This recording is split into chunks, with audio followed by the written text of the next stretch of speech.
Live. Hi, I'm so happy to be here today. My name is Maddie Clifford, and I'm with the Debt Collective, the nation's first union of debtors. This is In the Red, our Substack Live. I'm really excited today because we actually have Alex Ferrer, and he's going to be talking to us about corporate landlords. He's our resident expert on corporate landlords, and just a really exceptional organizer, researcher, academic thinker. And so we're going to have a really substantive conversation today. I also want to remind folks again, we have tons of different events that you can attend on a wide range of subjects. Right now, we're doing our Jubilee School series, which is a really incredible series. And you can sign up for our workshops and our sessions at debtcollective.org/events. So please join us there as well. So without further ado, I'm going to introduce Alex, who is part of Collective's housing team, as I mentioned before. The Debt Collective's housing team is primarily based in Los Angeles and the Bay Area, and it's a bunch of incredible organizers, as I mentioned, and they've helped create the Tenant Power Toolkit, which has helped thousands of California tenants who are facing eviction avoid eviction. And you can actually find out more about that at tenantpowertoolkit.org. Also, another tool that was built by the housing team is called the Landlord Reporting Tool, and you can check that out at reportmylandlord.org. The landlord reporting tool specifically helps tenants expose abusive landlording practices. So, once again, so much incredible work that people should definitely check out. But today I'm going to have a conversation with Alex, which I'm really excited for because I just love talking to you, Alex. And again, he is an expert because he holds a master's degree in urban and regional planning. I know Alex would be like, no, I'm not an expert. You are. So, and he's currently a PhD student in geography at UCLA and researcher at the Luskin Institute on Inequality and Democracy. Um, so today we have a lot to discuss. This conversation is going to be kind of like the first stage, and hopefully we can have you back on in the future. But today we're going to focus on the housing market and how it's transformed into a system that actually prioritizes corporate ownership. So it's not just a feature, but it's become a really a central component of our housing market. And also, we're going to talk about the rise of a structure called REITs, okay, which stands for Real Estate Investment Trust, which I've been learning a lot about, and which I recently found out was the apex predator of the tenant world, if we think of landlording as predatory in nature, which it is. So, Alex, thank you for being here today. How are you Thanks doing? for having me on. I'm good, thank you. Of course. So let's just get into it. So the first question I have is like, why is the rent so damn high? I mean, I'm having a really hard time paying rent. Most of the people I know are, and there's a lot of like common sense propaganda by the landlord lobbyists that we really need to unlearn. And I think one of the biggest things is the idea of a good landlord versus a bad landlord. And I think the term mom and pop is often used. But can you talk about this like false dichotomy and the myth of the mom and pop landlord? Totally. Yeah, I think, there are different types of landlords out in the market, right? And there are some real kind of practical differences that exist between the types of behaviors that they frequently engage in, or the kind of like benefits that they get from their structures. So, you know, I think the thing about the term mom and pop is it like invokes a kind of two senses of meaning, right? It invokes the idea that these landlords are small. Maybe they only own a couple properties. And it also evokes the idea that they're just some person out in the world, who's like a casual kind of investor or something like that. Or they're just like a person trying to make a little passive income. And I think to a certain extent, there are some cases of people being out there in the world who are just like a person who owns, a duplex or something, and like that's a real thing.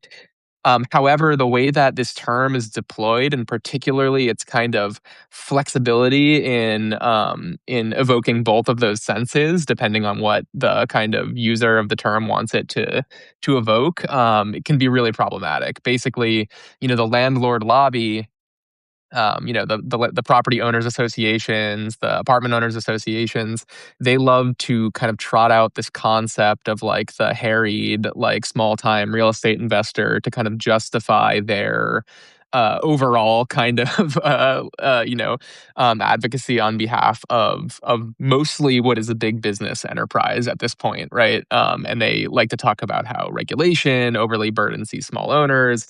Politicians love to talk about how, you know, I just know a guy who owns 20 rental buildings somewhere, or like, yeah, like they use an LLC, but isn't it just like a couple buildings that this person owns? And I think that, the way that the mom and pop concept kind of like bowls over any analysis of the role of the specific type of landlord in the market is problematic, and is almost always in the service of kind of the interests of the big bads in terms of housing. So we know a bunch of things about landlords' character and the effect it has on their practices and on tenants, of course. So we know, for example, that using a corporate form, regardless of whether or not you just own one property or 500 properties, makes landlords more likely to engage in really problematic practices like milking, which is when you just like take every opportunity to neglect the maintenance of a building to try to lower your expenses and just run it totally into the ground, because corporate forms protect people from liability, right? They mean you're not financially liable if you don't make your mortgage payments on this property. They mean it means possibly you can't even be held criminally accountable if your form is sophisticated enough to obscure your role in the ownership. And so whether you own 5 units or 500, like there's an inherent problem with that type of relationship, right? Um, we also know that bigness poses specific challenges for tenants. A lot of research suggests that big landlords are more active in eviction filing. They file what's called serially, which is they'll file repeated evictions on the same tenant over a very short period of time, try to like coerce them into debt payment, stick damage on their credit reports and on their housing records. They are associated with just straight up higher rents, often through these, really bogus fee practices that we'll probably talk about in a little bit. And also just through straight up like higher pricing that they're able to kind of exercise through their market power. And these are problems that are associated with particular types of landlords, right? Corporate landlords, bigger landlords, and these categories of actor are the ones that most tenants actually confront on the day to day. And so, you know, is there a such thing as like a small, individual owner owning one or two properties? There is such a thing, but the types of behaviors that we need to curb require kind of market wide intervention. And so using those cases to kind of like bowl over attempts to like control the rents or whatever is kind of the favored strategy of the real estate industry. And so I think really it's important to push back on kind of any sense that like there's such thing as a good landlord. Thank you so much for breaking that down because I think that is really not as understood. When housing becomes a commodity, there is always this incentive to make more profit. And so that in turn means that a lot of people are using corporate structures, whether, like you said, they own 5 properties or 500 properties. And let's talk a little bit more about that because I think a lot of people hear the term corporate landlord and they like, think of it as somebody that is basically a corporation in the sense, but um, corporate ownership of housing has just changed over time. What does corporate ownership of housing look like today versus in the past? And why should tenants be alarmed in general, but particularly by REITs or real estate investment trusts? Totally. So corporate ownership is also kind of a category that's pretty complex, right? So as I said, these days it's really common for even small landlords to adopt corporate structures. Maybe they're using an LLC to own, the couple properties that they owned, because it just affords them a lot of benefits in terms of protection from financial and legal liability for what's happening in the business. In terms of tax benefits, right? It helps you kind of relative to being an individual, it helps you, expense things. If you're relative to other forms of ownership, a lot of these companies are pass-through companies. So basically, you're only taxed on the income coming through instead of the corporate profits inside the firm. Also, and so it also can be a pretty complex internal category. So essentially, starting as early as we have kind of survey data about this in 2001, it was the case that only 14% of units were owned by a corporate entity of any kind. And so that could be anything from just the LLC that owns one property to like the huge Wall Street landlords that you hear about, like Blackstone or Equity Residential or Avalon Bay, some of these big REITs, right? Uh, we know that this has been growing really dramatically. By 2015, according to the same survey, it's called the National Rental Housing Finance Survey. The growth had already been 14 to 43%. By the last survey, I think it was 2024, more than 52.5% of rental housing units in the United States are now owned by corporate landlords of all kinds, right? And this is, obviously different in degree across different types of markets, but basically, pretty much everywhere the story is there's been a quite dramatic expansion in this. And so, one question is like, why? Which is, on the one hand, those smaller landlords are adopting the corporate form because of the advantages that it gives them. Another is that huge Wall Street firms really did enter the rental market in mass, especially after 2008, buying up single family homes, for example, but also moving into multifamily. And then a third reason is that firms that have been in the market a long time, like, say, Equity Residential, have been expanding, right? They've been buying up other landlord portfolios, whether that is smallholder individual portfolios or whether that's by merger with other kind of like corporate landlords. And one of the reasons that I think it's apt that you call REITs an apex predator is because the specific structure of those companies is to facilitate these types of mergers and acquisitions by providing tax benefits both to the person transferring their properties to the REIT and to the REIT owners, around kind of basically being able to delay, avoid, the tax that you would incur on the sale of a property. So by swapping your property for REIT shares, you're making it convert into something that's quite cash-like, but you don't have to pay the capital gains taxes on the sale of that asset, right? So REITs are kind of designed to facilitate consolidation in the rental market, right, and to allow these kind of corporate actors to expand more and more.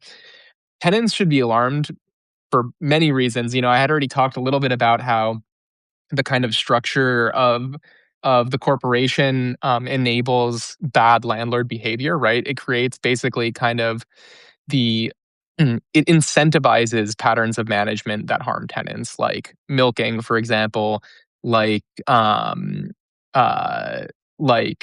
over leveraging properties because you can borrow at the level of the company and you're not financially liable if you overextend yourself, which leads to financial pressure that may cause you to try to put a ratchet on tenants for the rent.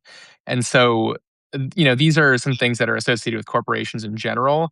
And then I think the really big stuff, is just also really, in addition to the specific harms, is a question of kind of corporate power, right? It's just bad for society when companies like REITs, who are in fact exempt from any scrutiny over their acquisitions and mergers by law, come to gobble up more and more of the assets in society, and have more control over tenants' lives and the political situation, because a lot of these companies are huge donors to fighting off rent control efforts in California, for They're example. basically using, tenants' rent money to fight against rent control protections, which is Literally. pretty dystopian. Can you just quickly also talk about just, like, how, REITs contribute to, like, eviction and homelessness, especially in California? Totally. So REITs are frequently numbered along those lines of serial eviction filers that I was kind of talking about a little bit early. So they are often really quick to file eviction on folks. Relative to other landlords, they'll do it repeatedly. And my own research, which is actually about this exact question, has found that REIT evictions have been disproportionately affecting Black tenants in Los Angeles. They're leaving their tenants with significantly higher debt burdens post eviction. They almost never sign agreements with tenants in court that like reduce the amount of rent owed, which historically has been pretty normal in negotiating because the landlord usually wants the property back right away. They're kind of totally notorious for giving you basically a false sense of what it's going to cost to live in these buildings by having a really low security deposit and a really low kind of nominal rent figure that's then super inflated by all sorts of junk fees, by utility billing practices that are really sketchy, like rubbed, which is where they like split the property wide utility bills that normally they couldn't bill tenants for across units according to their own formula, wishes, etc. Basically, Right. um, and so people end up paying way more than they expect. And that kind of facilitates the eviction filing behavior where you get people who, understandably thought that they were going to be paying 20% less for their housing are now underwater. And then the landlord is really aggressive in pursuing unpaid rents through eviction, and as well as just trying to get these people out, basically. Right, and, through some of the organizing work with the housing team, we found that, like, companies like Equity Residential are almost eviction machines in the sense of they use this, like, three-tiered model of, like you mentioned, advertising, allegedly properties as being, what is it, luxury, and people and also luring people with low security deposits, and then obviously the rent goes up. They use RUBS as well, ratio utility billing system, to kind of inflate the amount that people have to pay. And so then inevitably, a lot of times people deal with a three-tiered monster of basically being evicted, owing rent debt to a corporate landlord, and then also their credit being destroyed, so they become almost unhousable. So it's pretty problematic, and it's really contributing to a lot of problems across the country. So I just wanted to note that as well. Thank you so much for sharing. So the next question I have has to do with the concept of financialization, which is it's a big word, but it's super important to understand, especially in our current economy, which works for the 1% and not for the many. And it's something that I think helps us understand why more and more people are having to go into debt for housing, healthcare, education. Um, can you talk about what happens when we're treating housing as an investment asset and how that shapes tenants' day-to-day experiences? You spoke a little bit about it, but if you could kind of elaborate, that would be wonderful. Totally. I think so to be like super succinct, I think financialization is about the increasing exposure of sectors and the people in them, whether that's the firms or the tenants, right, to kind of financial markets, financial capital, and financial systems. And so that, when happening at a sectoral or a societal level is like what we call financialization, right? And so housing, of course, has always had a lot of exposure to financial markets, right? Even in like a home ownership context, people are taking on mortgage payments, right? To buy, they're taking on mortgages to buy properties at really inflated, prices. Frankly, that they then have to service these mortgages. These mortgages are being securitized by government agencies and then packaged into tranches and sold on securities markets, right? Sold to investors who then sometimes will create second or third order securities off of these mortgages. The same thing is happening in the multifamily sector to landlords. Actually, the same mortgage securitizers are securitizing their mortgages and trading them to the same investors who then are building more and more complex financial devices off of these revenue streams, which is at the end of the day, the payment you're making on your mortgage for your house or the payment that tenants are making on the landlord's mortgage through their rents, right? And so There's, mortgage-backed securities in single family, multifamily. There's rent-backed securities where landlords will package their rent revenue streams as a security and trade that directly onto the market, saying like, we'll borrow money from you at basically upon the promise that it'll be paid back out of our rents, right? There's also just classic borrowing, right? So landlords go directly into financial markets under the implicit promise that they'll pay it out of their rents, right? But maybe they're not taking out a mortgage, which specifically implicates a property. So there's all sorts of different financial exposures that landlords have to capital markets. But I think the way that this affects tenants is probably the most important part of this for our purposes, right? And part of that relates to the thing that you asked in the very beginning, which was maybe a joke, which is like, why is the rent so damn high? And part of the reason for that is we're on this like debt service treadmill in housing, just like in other sectors, right? Like education, where um, universities will encumber themselves with new debts that they then need to service with tuition payments. So they're raising tuition to finance, campus expansion to be able to get more tuition dollars, and it kind of puts them on this treadmill where they're locked into a cycle of either increasing enrollment or tuition, right, in order to meet their debt service requirements. The same thing really does happen in the housing sector.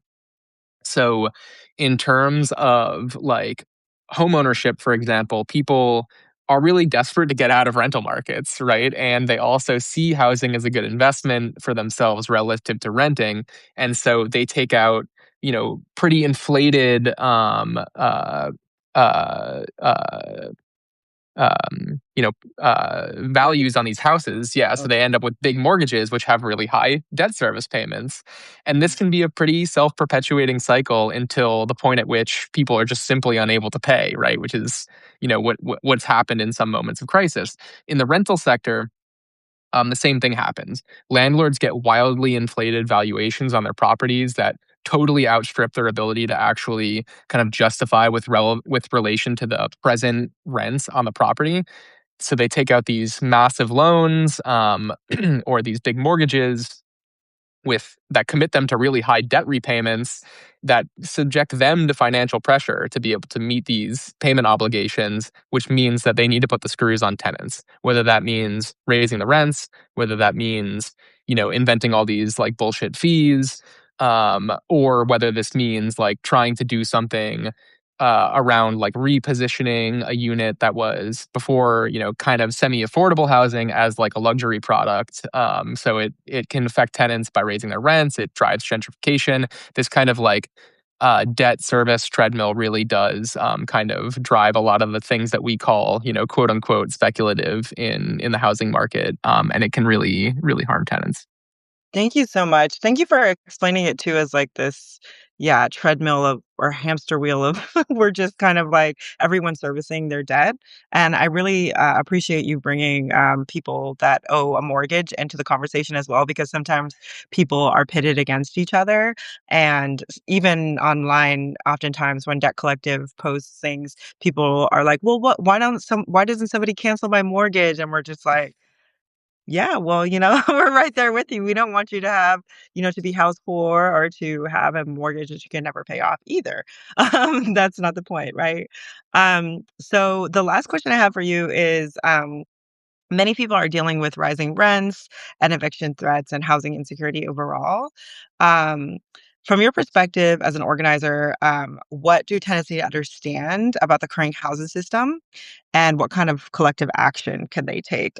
Also, before you start, I see some folks in the chat. Thank you for mentioning Johnny, the book Abolish Rent. That's a great one that people should definitely check out. So yeah, once again, ask the question again. Um, what are things that people should understand, tenants need to understand, and what are some collective actions that they can take?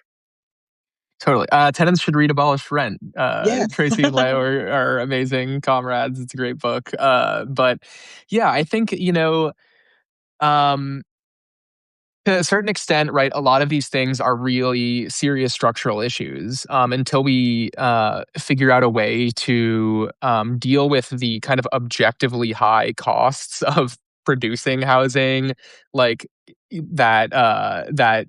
are like hard costs, right? People's labor costs a lot of money, lumber costs a lot of money, land costs a lot of money.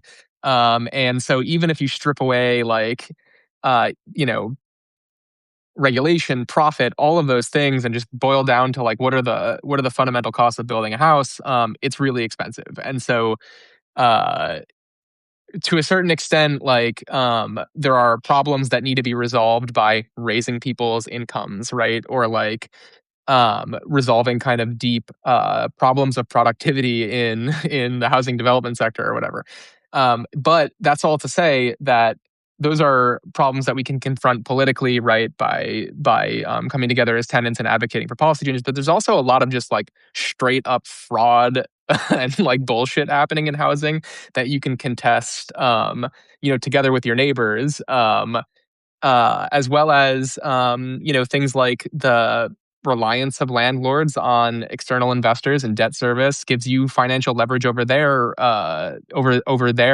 decisions if you come together with your neighbors and get organized. So, one thing is that like there really are a lot of things happening that you can get together with your neighbors and fight off in your building.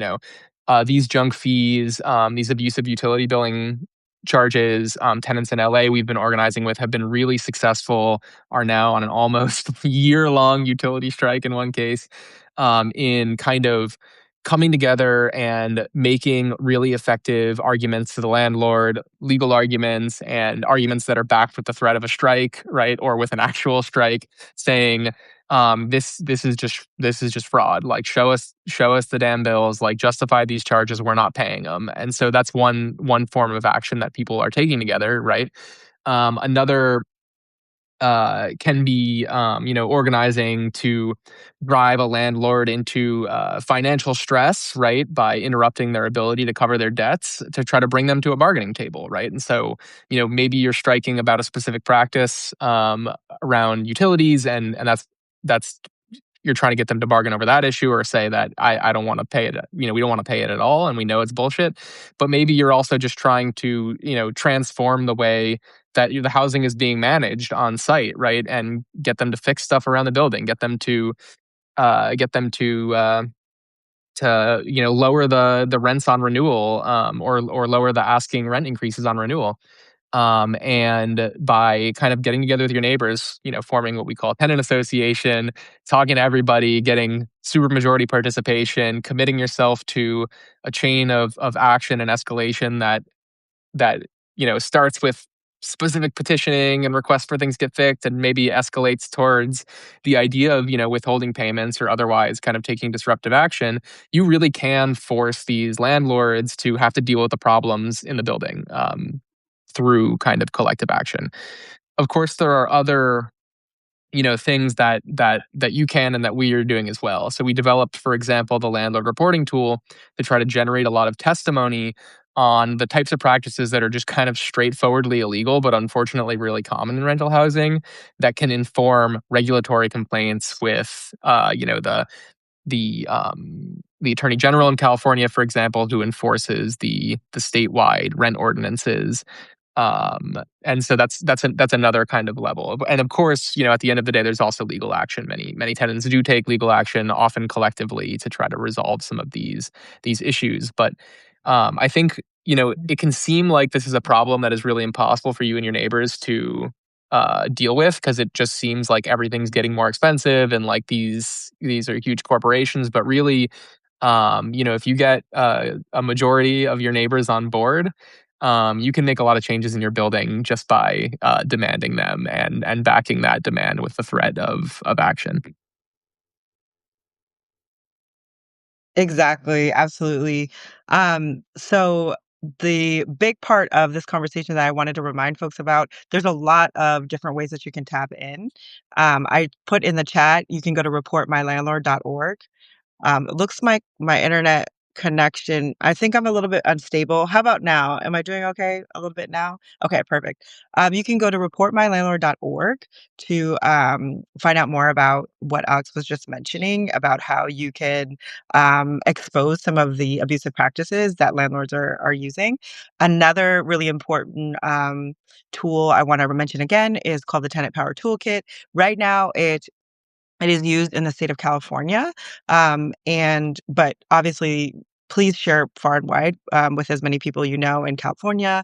Um, and last but not least, one of the really important things that we wanted to talk about from today's call is talking about REITs again. Remember the apex predator Mm. um, of the housing market. So last month, REITs, landlords, equity residential, which I mentioned before, is one of the worst culprits in the housing market, and Avalon Bay. So these two REITs proposed a merger, and this would create the largest REIT landlord in the country overnight.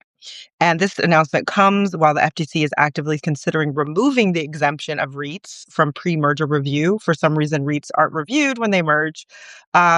If removed, mergers like Equity Residential at Avalon Bay would be required to receive the same level of scrutiny, investigation, and review as any merger of a similar size. So we're basically asking the FTC to do what it should do or supposed to do.